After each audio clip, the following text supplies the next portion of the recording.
President Trump's travel ban goes into effect tonight. Now, some Oregonians in Europe right now aren't exactly sure what to expect once they get home. Our Fox 12 Sarah Hurwitz is live at PDX tonight with their story. Sarah? Yeah, good evening, Bonnie. That group I interviewed today, there's a lot of questions for them, and their trip really has been anything but what they expected. Now they're unsure what to expect when they get home. A trip to Europe turned to confusion and uncertainty. When we got the call about 2 a.m. that there'd be restricted access returning home, we misunderstood the message completely. So at about 2 a.m., one of our guys packed his bags and left home immediately. And the rest of us kind of had to deliberate if we were going to leave or stay. A group of 5 from the Portland area met with a whirlwind of decisions to make in a trip that was supposed to be for fun and exploration. But instead, these men who are currently in Lisbon, Portugal, were not sure if they were going to be able to make it home. They did learn that the ban does not include U.S. citizens, but there are still a lot of unanswered questions. So we don't know if our flights are going to get canceled or what's going to happen.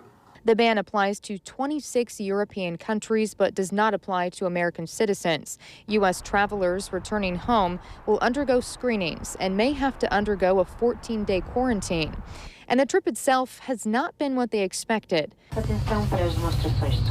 This is what the plane ride looked like coming over, nearly empty.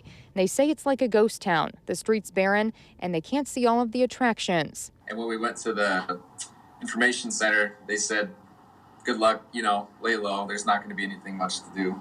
And since we've been in Lisbon for one day, a lot of things have been closed down. Not many crowds, not many people. But right now, they're doing the best they can, still making the most out of it, and planning to come back to the U.S. on their scheduled flights next week. Our group is pretty healthy, so in a sense, it seems more risky to rush to the airport and endure a 40-hour flights home, to risk getting exposed, or we could just stay here, lay low.